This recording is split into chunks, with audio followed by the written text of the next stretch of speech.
Yep. Ready to start? Yeah. Yep. Good morning, everybody, and Happy New Year to you all. Welcome to the January meeting of the Personnel Committee.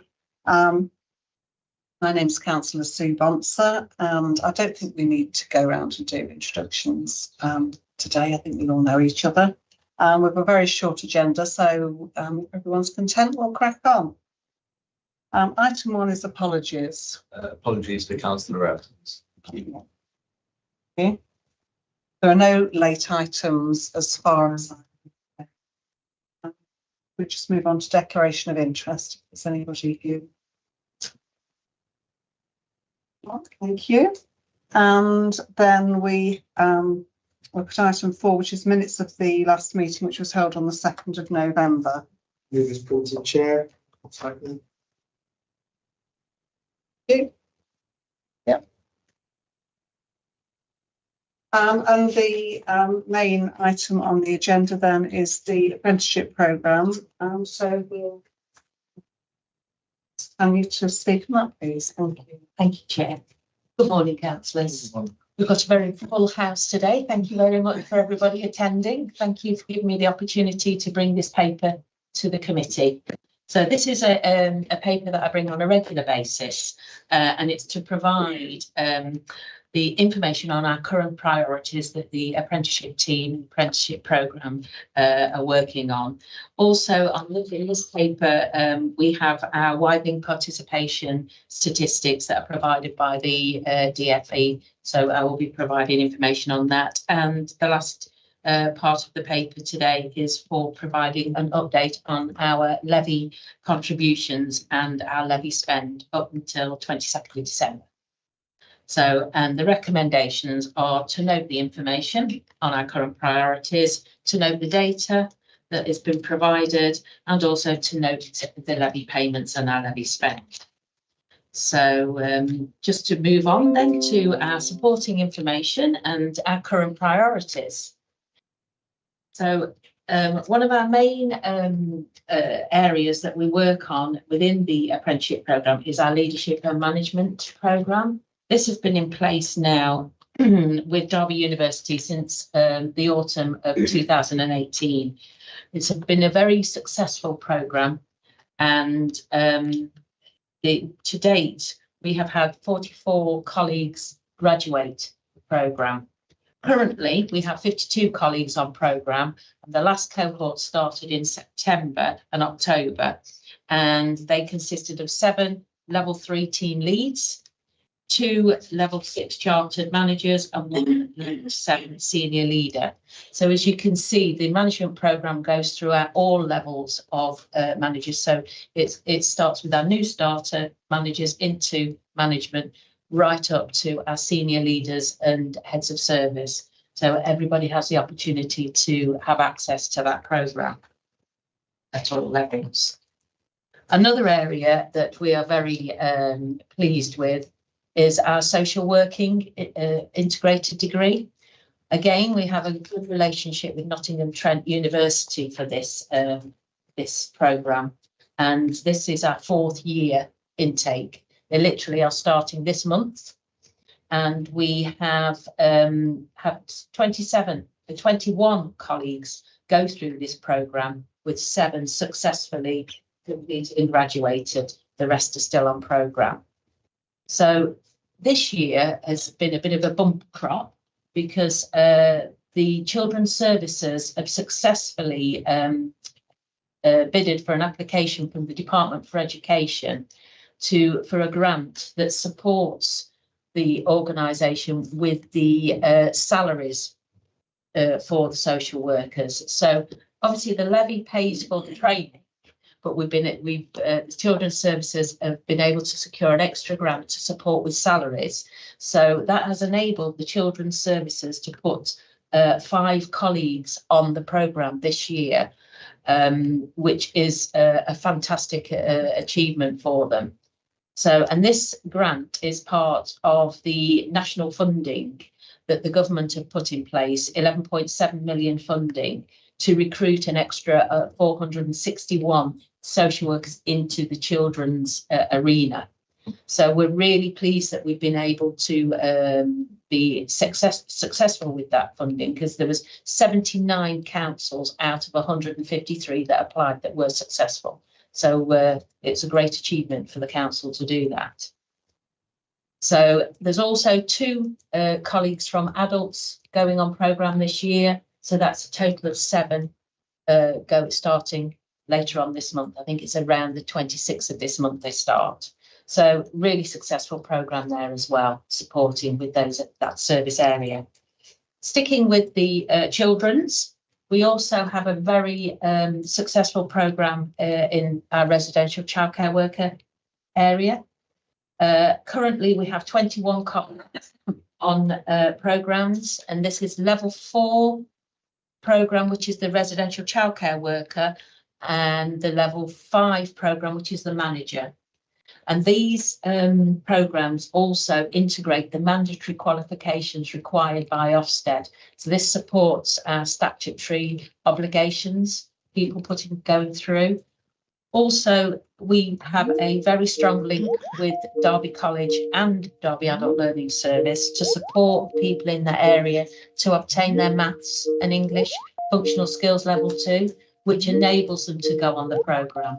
So what we are doing now as part of the recruitment process, if the new recruits don't have the maths and English at GCSE level C or level 4 as it is now, we will support them to go through their English and maths during the probationary period, so that once they've completed probation, they can go straight on to the level 4 qualification, which is the mandatory side of which they have to have obtained within 2 years of working within that area. So that's really supported that area of our mandatory obligations. Another area that we're really pleased to be working with is the children in care and the care leavers area as well. So the apprenticeship team are working with the early help and children's social care team, and we've got a board in place where we are developing a pathway for education, employment and training for the young people. So what we are doing is we are putting a toolkit together where the young people can access the support that's required for them during their journey, from working with year 10 pupils up to the age of 25. So what we can do is, key milestones in their education pathway, we can then support and intervene where necessary to help them get to where they want to be and achieve their aims and their aspirations. So, and this is it again, we're putting bespoke passports together for each individual, where they can have these touch points internally and also working with external partners, because we also recognise that not everybody wants to work for the council. So although we have opportunities we can give internally, we want to be able to give a wider opportunity as well for people. So we're working with very close partners to enable this as well. So this is another area that we're working with. So I think that's a roundup of all of our key priorities, because obviously we do have a lot of other areas of work or business as usual, but I've just picked out our key priority areas for you for the committee. So moving on to 4.2, which is our Department for Education statistics. We meet periodically with the Department for Education, where we talk through our apprenticeship programme, any current initiatives, any updates on the levy, any funding and legislation changes, and the wider skills agenda. And as part of that conversation, we are given our statistics. So in this paper, you'll see we've got a full year's statistics here. So, and you can see the widening participation statistics as BAME, and this is a percentage of all of our new starts. So this is our new apprentices into the organisation, and also our workforce development apprentices as well. So it's a collective of all of our new starts. So BAME is 20.5%, Learning difficulties and disabilities is 18.2%. 16 to 24-year-old is 34.6%, and disadvantaged is 23.1%. And this, although we are not able to have statistics from other local authorities because this is sensitive information, we are told by the representative from the Department for Education that we are performing very well against comparative local authorities. So, and we are in the upper middle quartile with the comparative councils.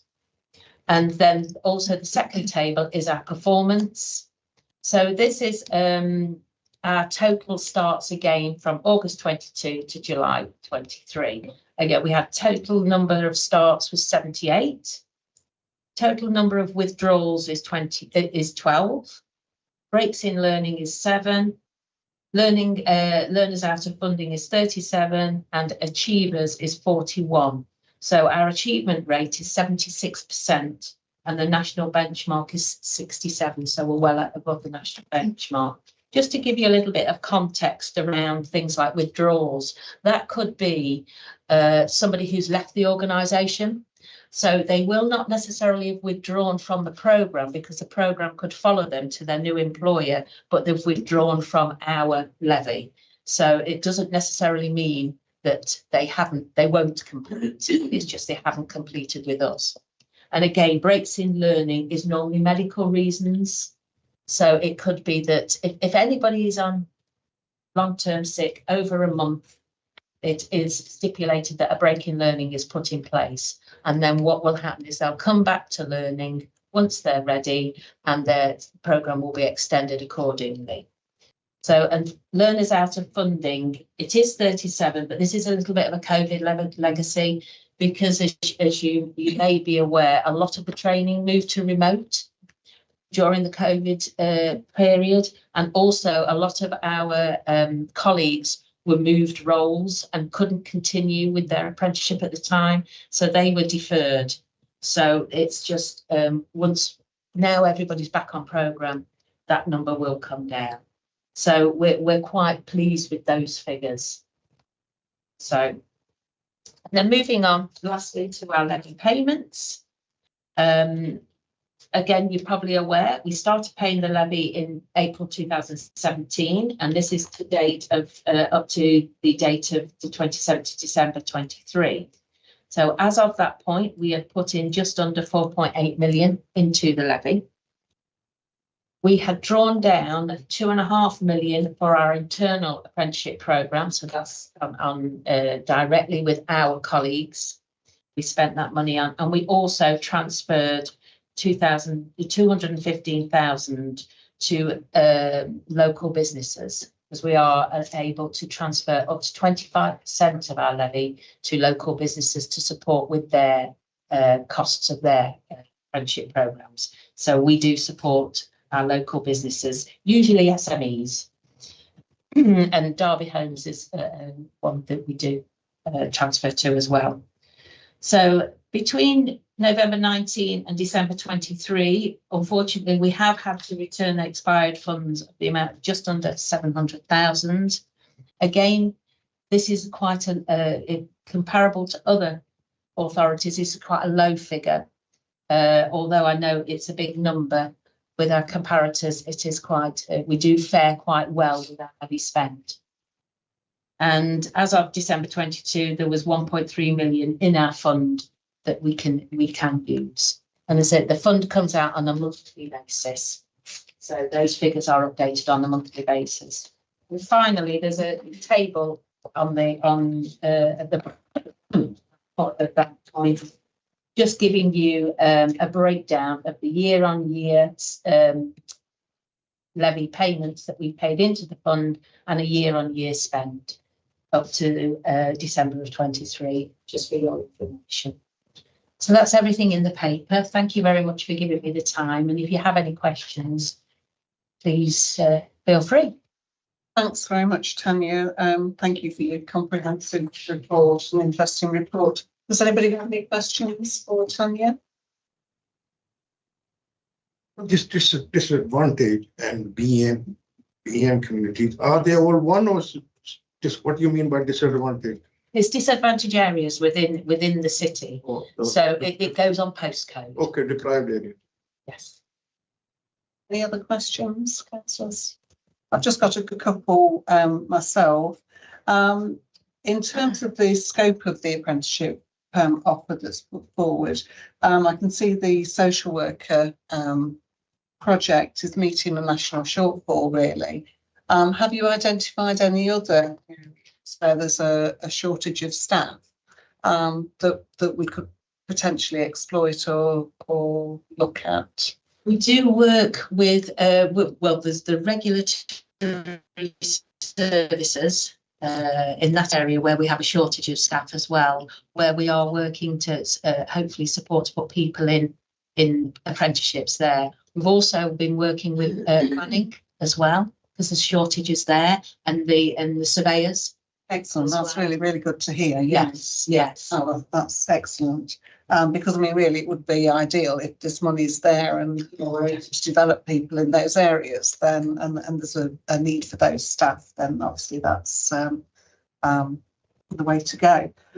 Chair, sorry, as well as to add to Tanya, the team do some great work across a range of the services. As Tanya's mentioned, regulatory services, planning. Also, we've had some success in recent years in the finance and accounting world. There's quite a challenge sometimes to recruit to those roles. And We have a shortage of accountants, do we? well, no, regionally and nationally, there are some challenges around recruiting, and retaining accountants. And the team have successfully been working with the finance department as well, Tanya, haven't they, to grow some internal talent and recruit people in to develop and build. So It's interesting and welcome news. Thank you. Yeah. And just one other question around the learners out of funding. If they're out of funding, does that mean that the council then picks up that financial, or are they gone completely? No, what out of funding means is they're still on the programme, so they will complete the programme, but we've paid for all of their learning. So it's broken down into 2 stages. So there's a practical period, which is your learning period, and then there's a gateway period where the person then goes through into endpoint assessment. Once you've finished your practical period, then 80% of the payment is paid. So that's all paid, and that's the bit where it means out of funding. What we're doing now is we're waiting for those people to go through the endpoint assessment. Once they've completed the endpoint assessment, the final 20% of the payment will be paid to the training provider.